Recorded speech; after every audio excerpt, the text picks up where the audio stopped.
Hi, everyone. This is Raquel. Hi, and this is Jennifer. Welcome to Madness Cafe. This is a feminist podcast where we talk about women's issues, politics, and health and wellness. And where those issues intersect. Hey, everybody. Welcome back to the podcast. Before we get started, Jennifer, I just want to say for anybody who can see us that, Jennifer, you look very pretty today. I love that dress that you're wearing. It's very lovely. Thanks. Well, I really wanted to look awesome while I represented my pick for today, which is Oprah. I'm Team Oprah, and Raquel will tell you a little bit more about that. Yes. So if you guys remember in the first episode, we talked a lot about visioning for the podcast, and we talked about, a little bit about who our dream guests might be, or that we would want to have on the show. If we could pick anybody that our pie in the sky, number one amazing dream guest, who would it be? And so Oprah. Jennifer's dream guest is Oprah. And then my dream guest is Brene Brown. And so let me just put out there, neither one of us is saying that the other one is not welcome or also, a very lovely, awesome dream guest. These are just our picks for number one. So Jennifer, you go ahead and get started and talk about your dream guest, Oprah. We've been talking about this from the very beginning. And today, Sunday is always my long run for training. And while I was on my run, I listened to our podcast first. I listened to the one about grief.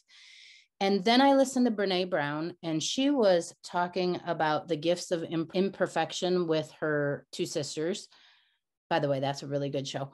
And then I listened to Oprah, and Oprah was talking. She had said, if you could invite your four most beloved people to have dinner with you, who would they be? And then she had snippets of interviewing these four people. So I got a really well-rounded view of all of us today. And although I do love Brene, I love me some Brene. I listen to both of her podcasts, and I often quote her podcast about work at my work. I use it a lot in what I do, her leadership, during leadership. Right. So the thing about Oprah, I've been trying to rack my brain about what is it about Oprah that I love so much. And I think it really boils down to, number one, she has so much integrity.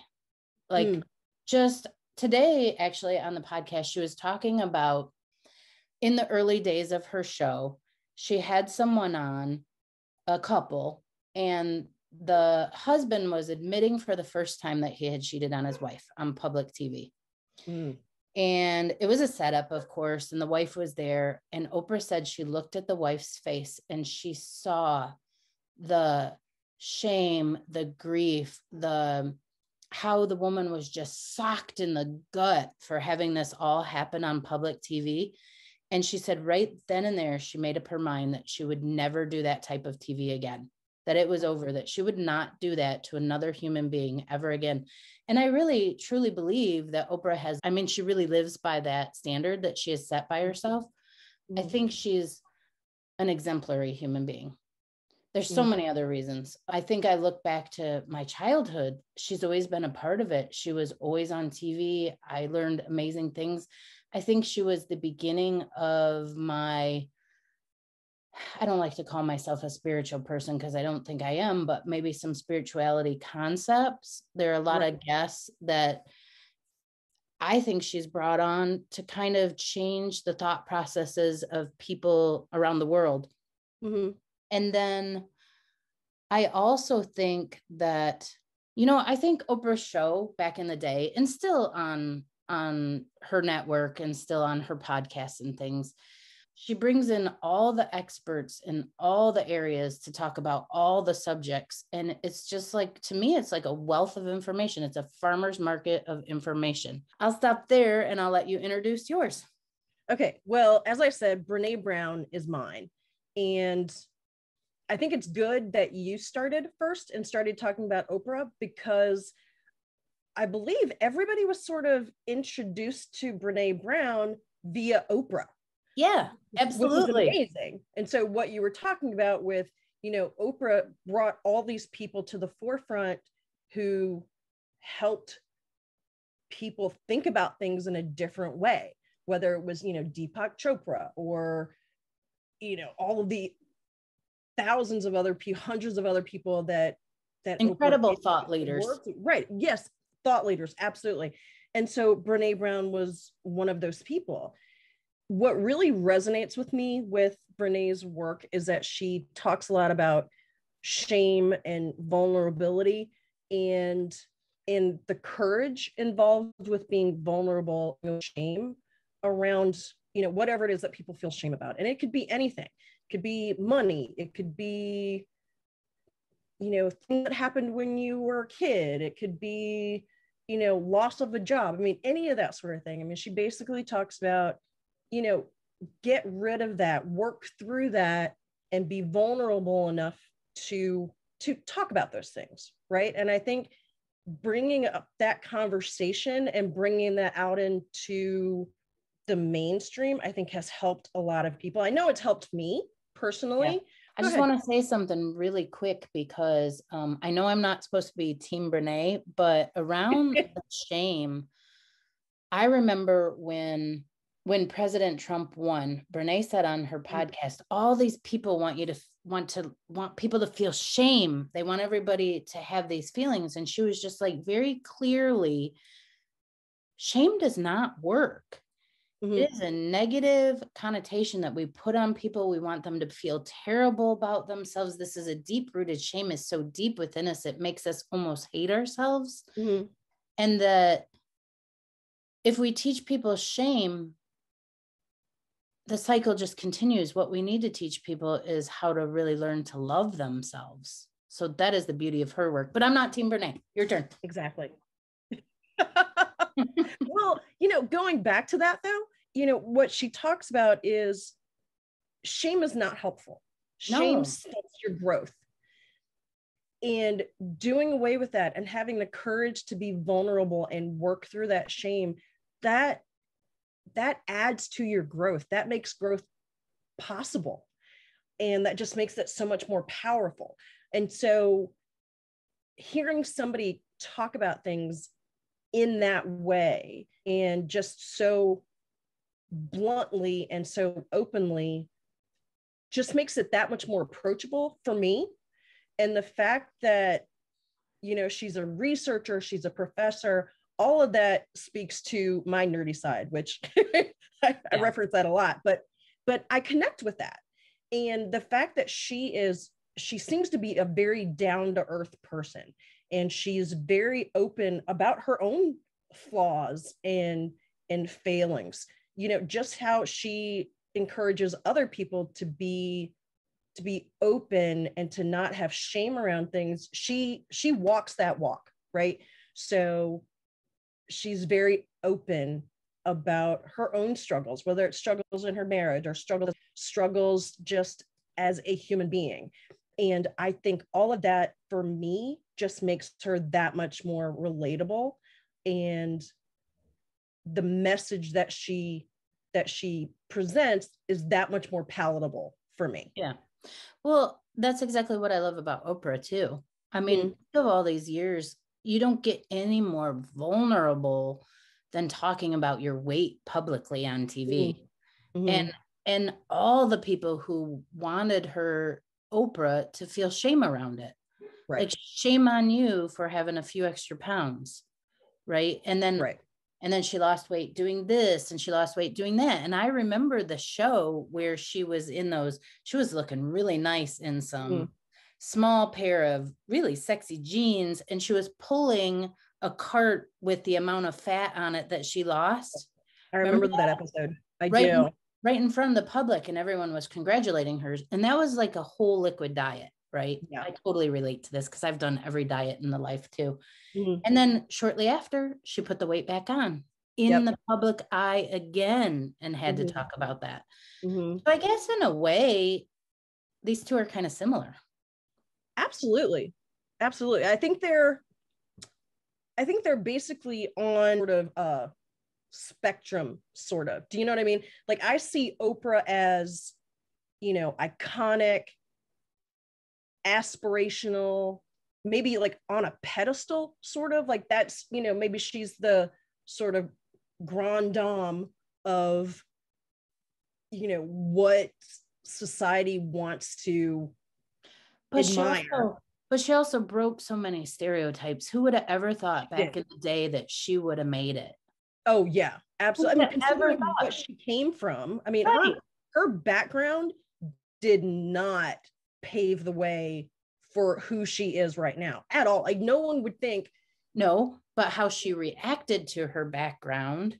Absolutely. How she used her own. This is why I love her so. Because she wasn't raised in the greatest environment, and she talks about it on her show about her relationship with her grandmother and the abuse that she suffered and all of that.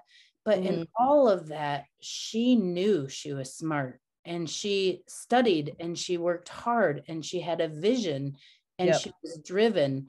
And even though people were telling her she wasn't any good, she knew better. She Absolutely. knew. At the core of her being, she knew better, and that's why I love her.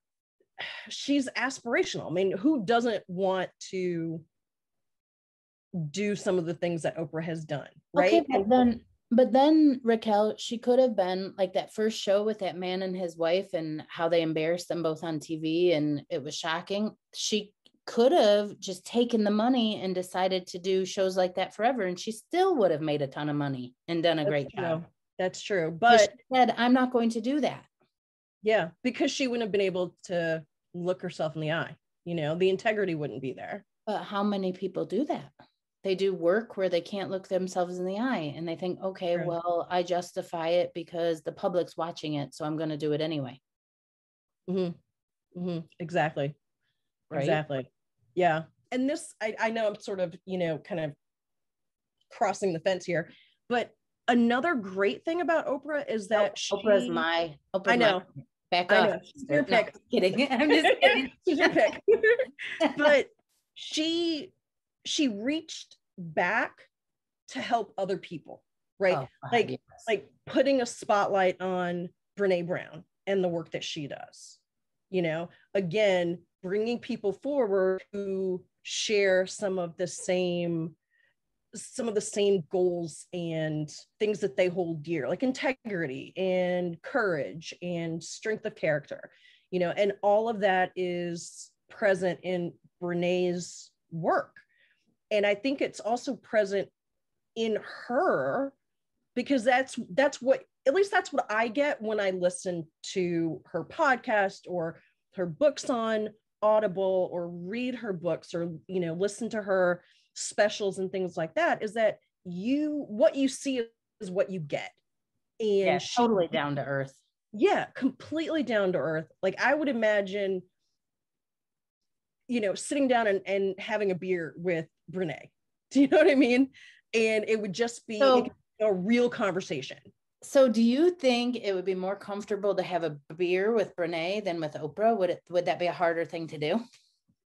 I think it would be way harder to have a beer with Oprah because I don't know if I could relax enough. It would be like, I don't know, like having a beer with the queen. I don't know if I could relax.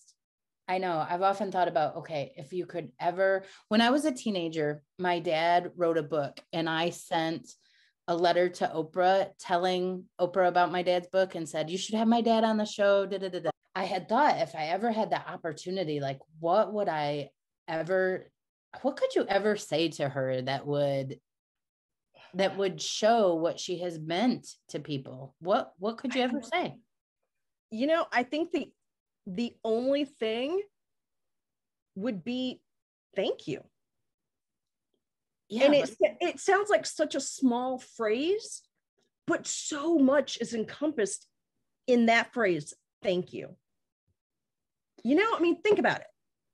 I'm thinking about it, and I just think that, like, the thank you would have to be like this huge billboard thank you that was like falling from the sky with shiny sparkles and sparklers and fireworks. And she wouldn't even like any of that stuff. Well, maybe she would. I don't know.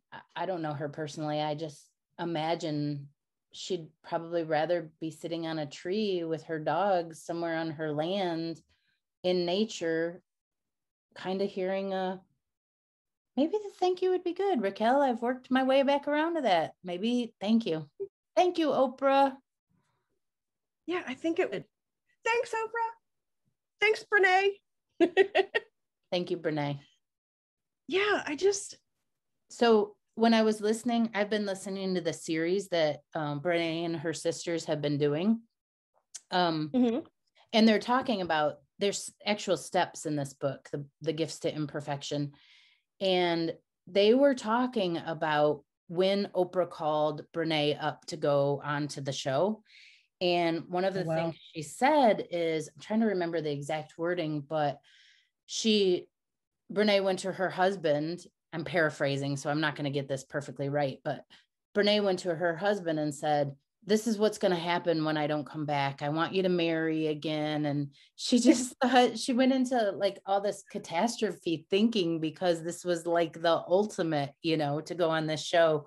Right. And I was just chuckling along, because like, it's just, if you get called to go on the Oprah show, which they don't even really have the Oprah show anymore, but let's say you get called to be on her podcast. I'm just nervous talking about her, like just talking to you about her. Yeah. Like I couldn't imagine being actually on her show. Oh my gosh. Same. I'm completely nervous right now, because what if Oprah and Brene hear this episode? Oh my God.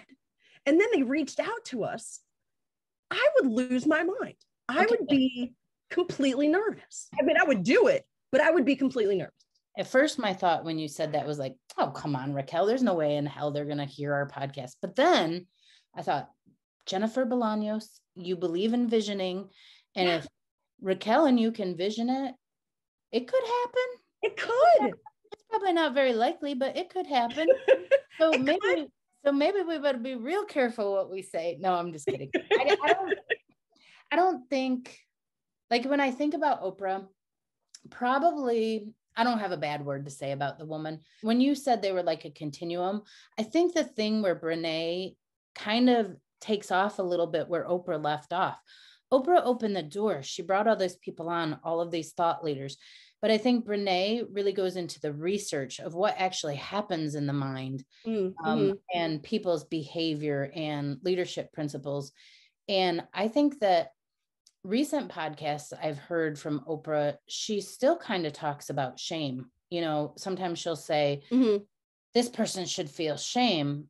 Whereas Brene, I know, would not want that person to feel shame. She would say, what's going on with this person? And then Oprah would also say, what's happened to this person? What has happened to the person? And I guess that's what I love about both of them. They would both be looking for ways to, instead of shame, embarrass, humiliate, they would both be thinking, what happened? And then how do we move forward? What kind of work can we do? Going back to Tiffany's podcast around grief, what kind of internal work can we do, or this person can do, to get past this, to move forward as a better human? Right. Yeah. And I think that's an important point, is that Oprah brings the topics up and gets people to think about them, but then also presents thought leaders who can go the next step and take it further and really get into the meat of the work and the meat of the ideas, so that people can actually do what they need to do. It's almost like Oprah realized, here's my sphere of influence and here are my skills, but there are skills that I don't have, but these people have them. Let me introduce you to these people. Yeah. Do you know what I mean? So yeah, exactly. Yeah, so she's not saying, I know everything, I can present all the gifts to everybody, blah, blah, blah. No, she's saying, I know these people who know what they're doing, and you all need to know about them. So here you go. Here's Brene Brown. Here's Eckhart Tolle. Here's Deepak Chopra. Here's all these people. And then the rest of the, everybody gets to know about these people and experience their message and their method. And people can grow from that. Yeah. So I don't think you could, I don't know, you can't really quantify have one without the other. Oh yeah. You know what I mean? Yeah. I mean, they're completely, well, not completely, but there's a connection there that you really can't sever. Well, look at how many people Oprah made famous. Oh yeah. Had they not been on her show, they may not have a name. Maybe not, but like one of the, I think I've mentioned this before, she also does a podcast with Eckhart Tolle about his book, The New Earth. I read The New Earth probably about 10 years ago. My copy of The New Earth is so tattered and torn, it has stickers holding it together. So when she talks about that particular book and he talks about it, I get the concepts, but just listening to the podcast, okay, I read it 10 years ago, and then I've gone on with my life and I've done what I've done. And now listening to the podcast with the two of them, it's almost like the topics are brought up again. And I know the topics, I know them at a different, deeper level than I did the first time I read it. Oprah talks about it. She says she has a copy of his book on her nightstand. That's her favorite book. She reads it all the time. And I get why, because I don't know if people know this about me, but I'm not religious at all. And I think both Oprah and Brene have a pretty deep and strong faith. I don't think I believe in God. And I know people will probably be like, oh no, that's horrible. I don't think I do. But I must believe in some type of spiritual concepts, although I'll deny it, but I must because that book, A New Earth, and those concepts really speak to me on some level. Right. Well, I think that you can believe in greater than yourself without necessarily believing in God. And that's the way Brene would say it. Exactly. Yeah. And for instance, for me, I see, and stick with me on this, I see science as a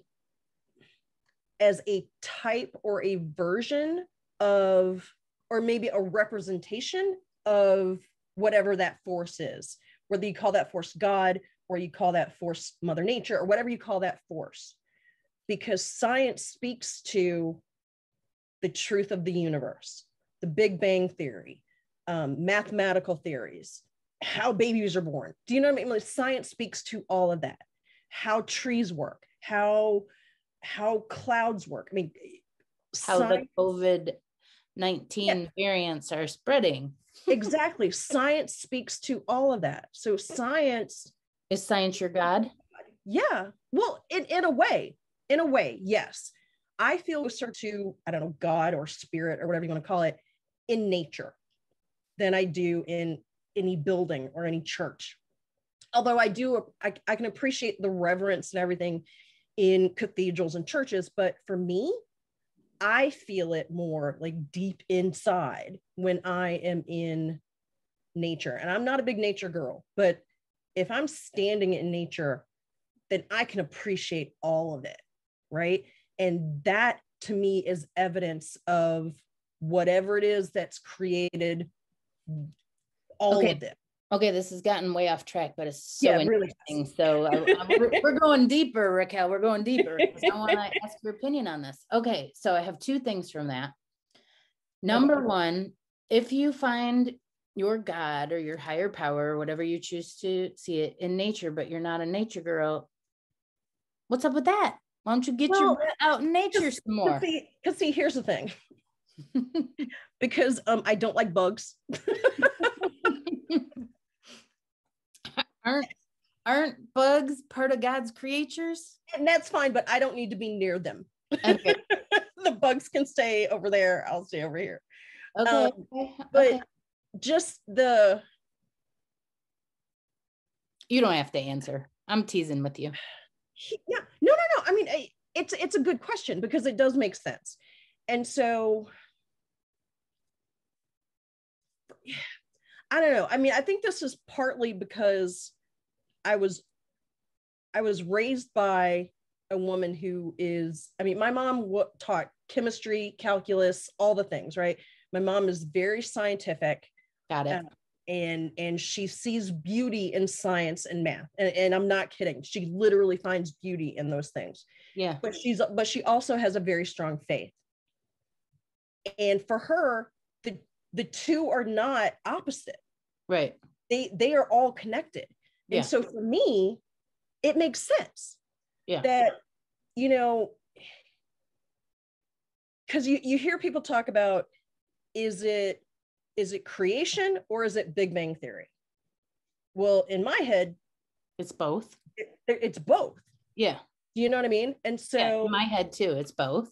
Yeah. So I always say that I'm more of a spiritual person rather than a religious person, because I don't ascribe to any particular dogma. So, and I don't want to be limited in that way. And I think when you get down to the basics of it, there's a lot of through line that's common in most major religions that people sometimes don't want to admit to. Let me ask you the other question before we get too far. Okay, so you said that about nature, but then the other thing is you said, I'm paraphrasing again, but you basically said science is your God, or you see God in science, or so if there's good and evil, God is science, what's the devil? Ignorance or the internet? No, just kidding. But no, what is the flip side? What is, I think the flip side, I think could be said, I think ignorance could be the flip side. Okay, but just because people don't have an education doesn't make them evil. Right. No. I think being closed to information, it doesn't make you evil, but you're not open to learning more and taking in more information, and that limits your ability to understand.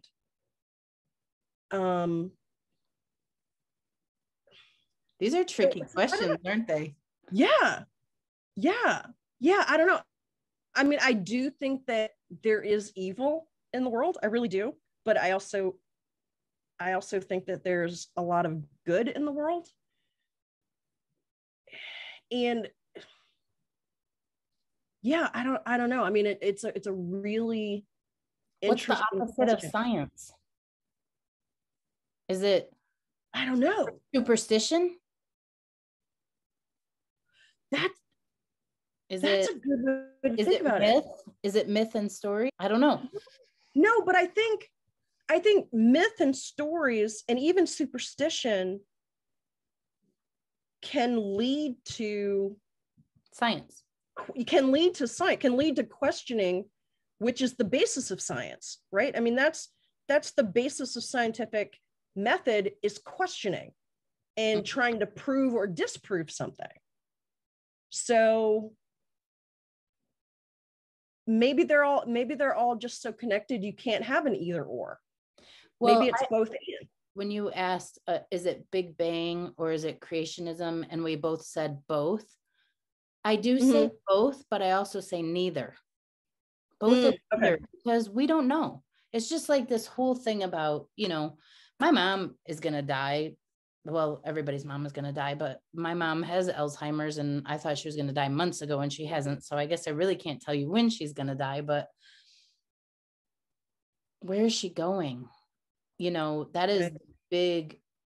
Science can't tell us where she's going. Religion tries to say they can tell us where she's going, but I guess that's when I say I don't believe any of that. I don't believe she's going to sit in heaven.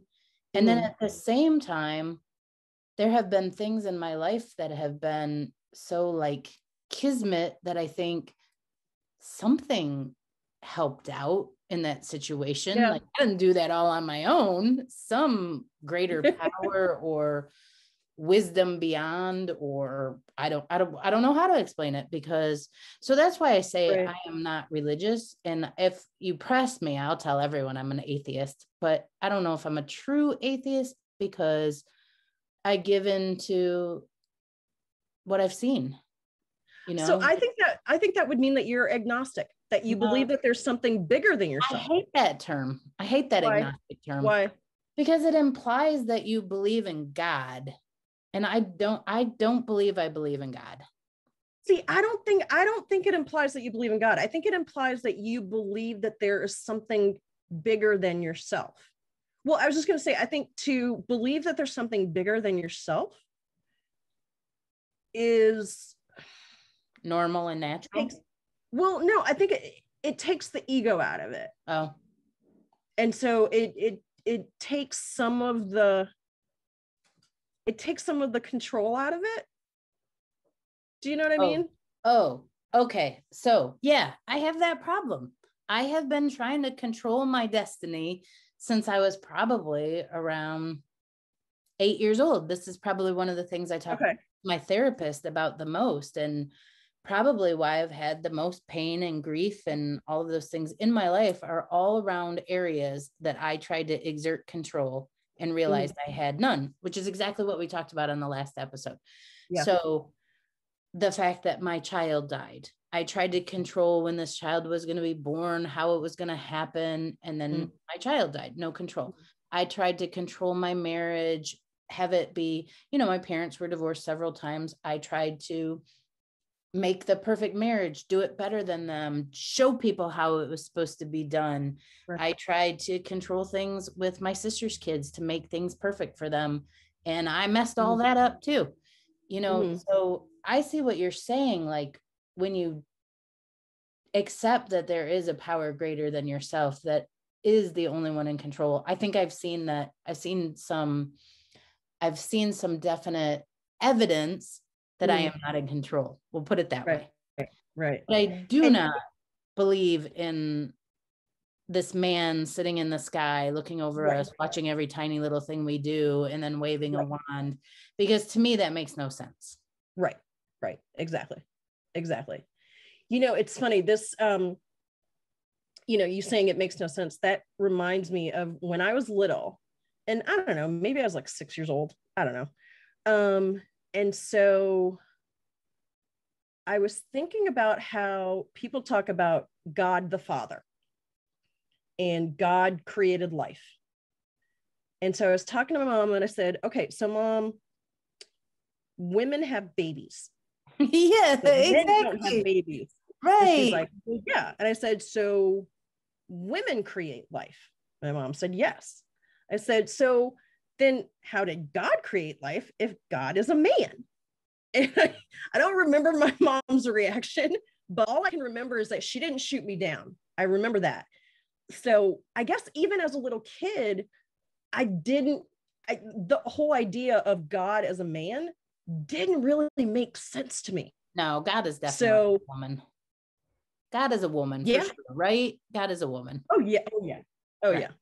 I mean, this is a feminist podcast, so God is a woman. Absolutely. God is a woman. Yes. And we're going to have to title this episode, How the Discussion of Brene or Oprah Moved On to Religion. Moved on to God as a woman. Yeah, to God as a woman. Well, or it could be Oprah and Brene say God is a woman. That'll get their attention. I do feel that I can credit Oprah with kind of opening my mind around ideas around spirituality. I think I can credit her with that. And then I can credit Brene with really bringing out the practical side of research. So like intuition on one side, research on the other. They're both great. Your intuition is awesome. Of course, you should be listening to it, but isn't it great if we also have the data to support it and prove that the intuition was correct? Absolutely. That's the way I see it. Absolutely. I don't think we have that around God. I don't think we have any data. Well, I mean, some people would argue against that, but I think even the fact that we're having this discussion and that we're able to put it out there for other people to hear, I think Brene would say that we are opening ourselves up to being vulnerable to have these discussions. That's that in true. Some ways, it's a very courageous thing to have this discussion, because so many people don't have this discussion, and they don't even think through what it all means. I think a lot of people just go, well, this is what I was taught. This is what the Bible says, or this is what this says. So this is what I believe because mom and dad told me so. Do you know what I mean? Yeah. And so being able to look beyond what we've been taught and have the courage to ask the questions, and then being able to be vulnerable enough and then to express that's the Brene side of it, I think. Can I ask you a question? Sure. Are you afraid of death? Sometimes. The idea of hell and eternal damnation scares me. And I don't know if that's because of, what was taught in church when I was a little kid, of the whole, idea in the Bible of, hellfire and damnation and burning for all eternity and, all of that, or being tortured by whatever bad decisions you made, or being tortured by guilt for eternity. So in that sense, I think I'm afraid of it. I mean, I don't think I've done awful things that would mean that I would go to hell, but yeah, like, why would you go to hell, Raquel? Right. Come on. Well, that's a good point. Like, seriously, I can't imagine. Okay, that's the other thing I have a really hard time with, is that I can't imagine, if God is all loving, all encompassing, even the worst human being who made all kinds of horrible mistakes, why would he send any of them to hell? I guess I just don't understand that part. But also, why would you go to hell? There's not one thing you've done in your life that would even get like your big pinky toe into hell. Well, thank you for that. But also, I think that hell is kind of a story. I think if there is a hell, it's hell on earth, and we're already here. But that's just me. I don't believe in heaven and hell. I have a really hard time with that concept. It just seems sort of like, I don't know, vague to me. But what other reasons do you fear death? Do you fear like the pain of death, of like actually dying? No, I don't. I think what I fear more than death is being in a body and being aware that I can't control it. Horrible. And being aware that I can't do it. That scares me more than death, to be perfectly honest. And, sort of going back to the idea of hell, there's a huge part of me that believes that hell is here on earth for some people. Yeah, for sure. Whether it's mental anguish, emotional anguish, being abused as a child, being in an abusive marriage. I mean, there's so many ways that hell is right here on earth. Yeah. Or being addicted to something and not being able to get clean. I mean, there's so many ways that hell is right here on earth. I don't know if I can say that hell is somewhere else. Hell can be right here. It can be, but what if hell is real and we did hell on earth and then now we're going to the real hell? Well, shit. This is too much. I don't believe. It's just not a possibility for me. I'm not going to hell. I am the only one in my family that was not baptized. Really? Yeah. Okay. So my mom was raised Catholic. She went to Catholic schools that had nuns, and my dad, I believe the story is that he converted for them to get married, and they had us 3 children pretty much right around after, as I was being born or after I was being born. They were splitting. My mom left the Catholic Church and decided not to baptize me. And many people have said, go get yourself baptized. And there's just part of me that absolutely refuses, because I feel like a loving God, if there was one, which, I don't believe in one, but if there was a loving God, he would not turn me away from heaven because I didn't have water dripped on my forehead. I find that to be so ludicrous that I'm so stubborn. I just have to prove that I would go to heaven. I did almost make an exception in my marriage because my ex-husband, also Catholic, and his mother wanted me to get baptized and for us to get married in the Catholic Church. And I told him I would. And he said, if you did that, would you believe? And I said, no, but I would do it for your mother. And he said, no, that we will not do it. Yeah. Wow. I would do it for his mother, but I how can I change my core beliefs? My beliefs are what they are. Exactly. Well, and they make you who you are. Yeah. So yeah. And the fact that he didn't want you to do it just for something, that's pretty huge. Well, I think he was hoping that I might believe, but he also didn't want to make me into a hypocrite, which that is a loving thing. Yeah. So that's good. Yeah. We got a little off track. A little bit. It's just so interesting when I think about death, about whether I'm afraid. I'm not afraid to die. I have the same fears I have about the grief I have over my loved one dying. I have that FOMO, the fear of missing out. I don't want to die before I meet my grandchildren. I don't want to die before I get to experience. I guess that's why I'm always trying to learn something new and do a new adventure, because I just feel like there's not enough time. I want to do everything, and I don't want to die before I've done everything that I want to do. Right. Isn't that the fear of the actual death? Because if it's over, it's over. If there's no heaven, there's no heaven. If there's heaven and we come back, then I guess we'll do all that, but we're never going to know till it actually happens. So this might be our only chance. So I want to do stuff now. That's where my fear comes in. Yeah. That it'll happen before I have done everything. Right. Well, then, you know what? Then live your life to the fullest. I'm doing my best. I'm doing my best. Awesome. That's why we're podcasting, because we hadn't done this before. Awesome.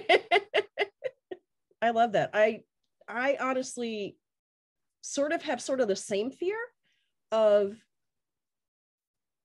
I don't want to die before I'm successful. Do you know what I mean? Like, I don't want to die before I've achieved the things that I want to achieve. All right. Now I'm going to be your therapist. You ready? Sure. Say more. Define successful. Well, it's changed over time.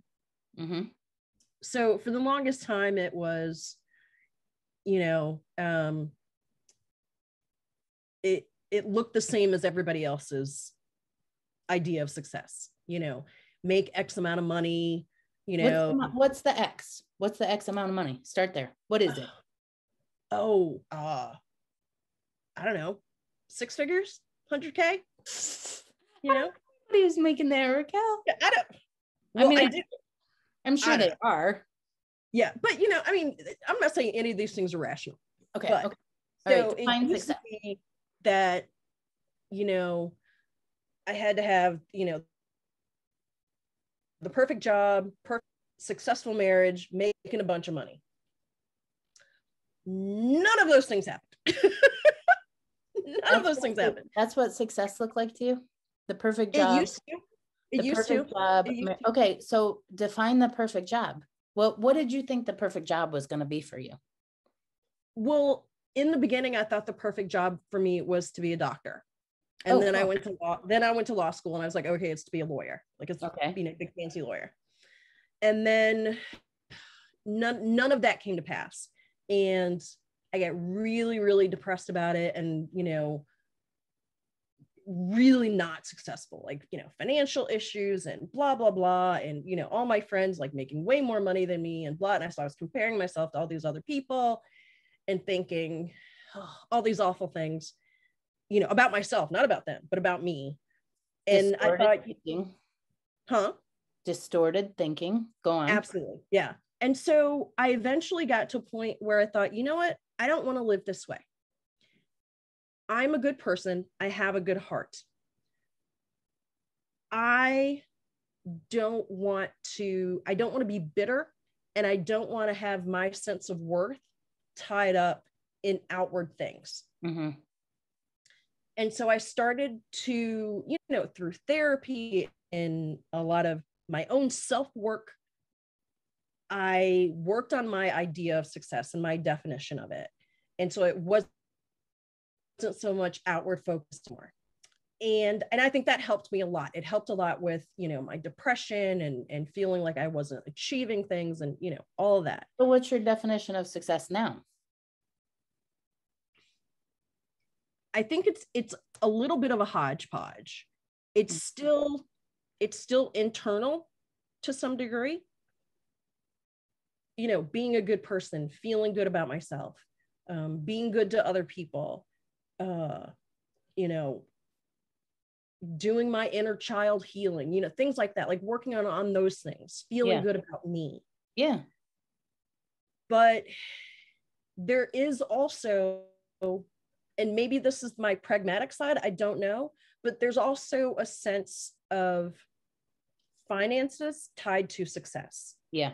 Okay. Because that's just the way the world works. You need a certain amount of money to be able to care for yourself and to do the things you want to do. And at this point, I'm not saying I need to make $1 million. It'd be nice. I mean, I'm not going to turn that down.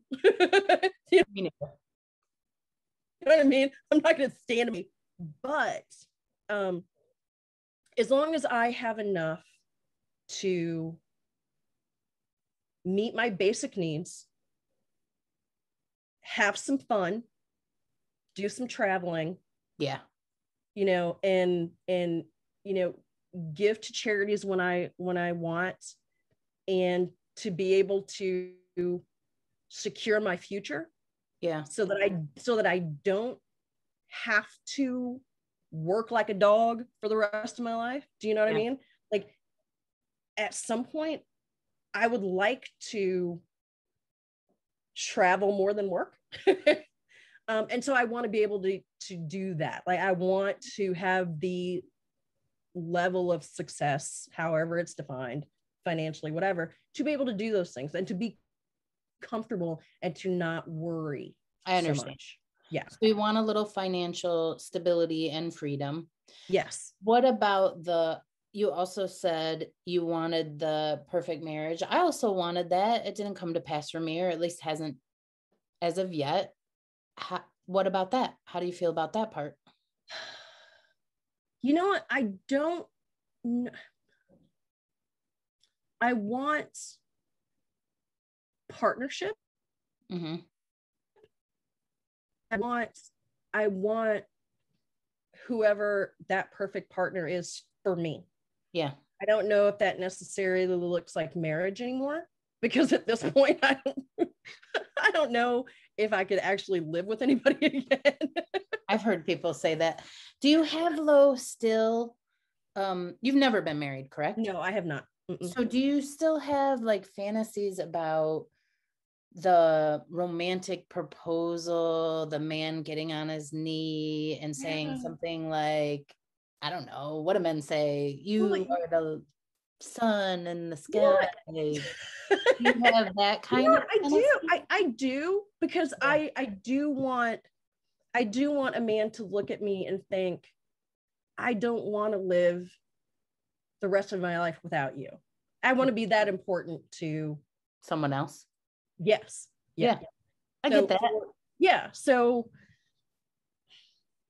for a man to look at me and say, you're awesome. I accept you completely for who you are, good and bad, and for me to be comfortable being completely myself. Oh, that's my ultimate goal. Yeah, I mean, that's huge. Yeah. So yeah, yeah, I guess I do. I don't think it's the sort of, I don't know, pie in the sky rom-com kind of version of what that partnership looks like. I think it's whatever that partnership looks like for me, that it's perfect for me. That's what I want. So success now in your life is the financial security and a partner to spend it with. Yes. That's not asking for much, I don't think. Yeah. I think it's a lot more realistic definition of success than it was 20 years ago or even 10 years ago. A good friend of mine yesterday asked me this question: what would be the least amount of money that you could accept and make it? And I said, well, here's the problem. It's probably not that very much. I probably don't need that much money, but there's a lifestyle I want to live now. Absolutely. I run, so I signed my nephew and myself up to do our first marathon, and that just the tickets, they were about double what I thought they would cost. And that's okay. I want to go, but I thought, okay, well, running is supposed to be a cheap hobby. It's not so cheap. It's not cheap. No, it's probably cheaper than playing hockey or something like that. Well, sure. The other thing, I really want to eat good food, good quality food. I like to buy my food from farmers markets, and you'd think that farmers markets would be cheaper. They're not. Nope. They're not. I like to go to restaurants and try new things. I don't know if it's, for me, the definition of success is the amount of money you can live on, but to live the lifestyle you want to live. Yep. More so. Absolutely. I also want to travel, but I don't seem to want to travel as much as I used to want to. That has simmered down for me a little bit. I feel maybe it's because my mom is with me and I don't really have the freedom to do it. I'm feeling more homebody-ish lately. Right. Well, that makes sense. I think that makes sense because you're kind of trapped. No, I wasn't going to put it that way. I was going to put it like, you're holding everything close to you right now. Yeah. Do you know what I mean? Like you're holding your mom close, and you're holding your family close. And so I think that's your reality right now. Yeah. But who knows? I mean, every time I think my mom's dying, I'm heartbroken. I know she's dying. And every time I think it's going to happen, I think we might be back to that grief fantasy, Raquel. I don't think you're going to have to drive. When my mom dies, you're going to have to drive here. I will. Come into my bedroom, whip those shades and be like, get out of bed. I'll do it. I'll drive up there. I don't know. When I think about my mom, she's just like one of the most important people in the world to me. And I feel so incredibly supported and blessed to be able to do this. And so in that regard, my definition of success has just completely changed. Right now, I don't much feel like leaving my house, which is sort of weird. Yeah, well, there's a lot going on right now, so that makes sense. And I think that Oprah and Brene would support that. Yeah, I think they would support that. I think they would support both of us in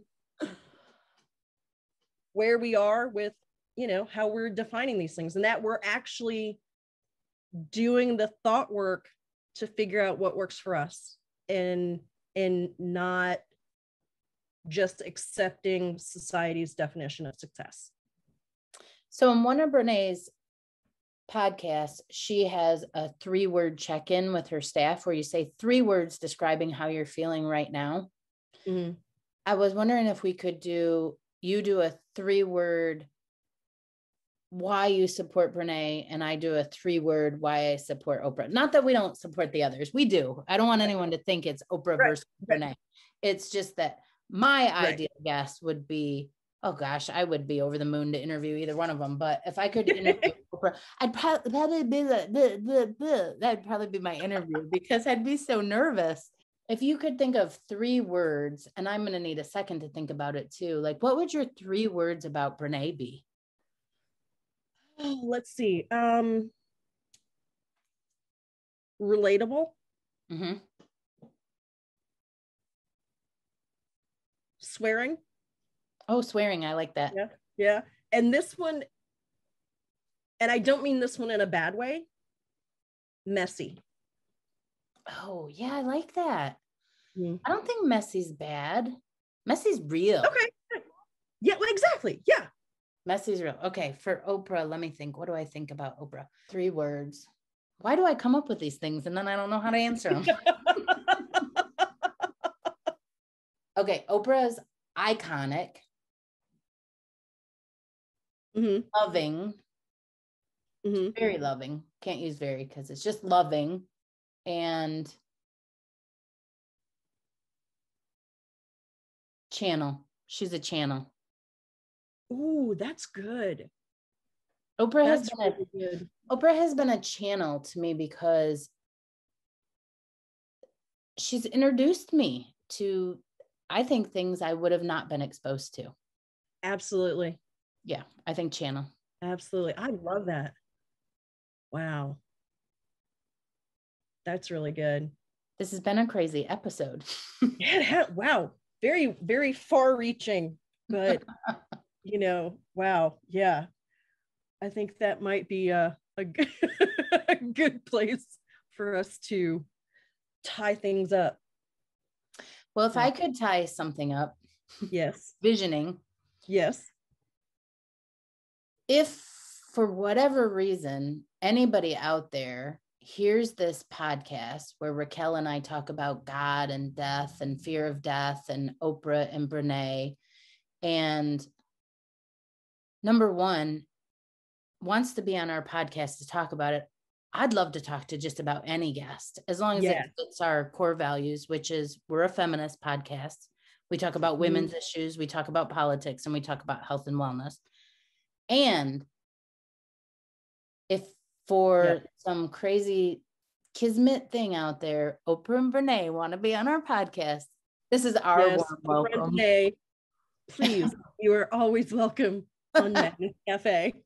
Always, whenever you like. I mean, I don't know who said it, but if you can dream it, you can be it, right? There you go. There you go. I like it. I'm dreaming Oprah and Brene. Oprah and Brene. There you go. Bye, Raquel. Bye, Jennifer. Thanks, everyone, for listening today. We will be back with more Madness Cafe next week. You can find us on Instagram at Madness Cafe Podcast or email us at madnesscafepodcast@gmail.com. Bye.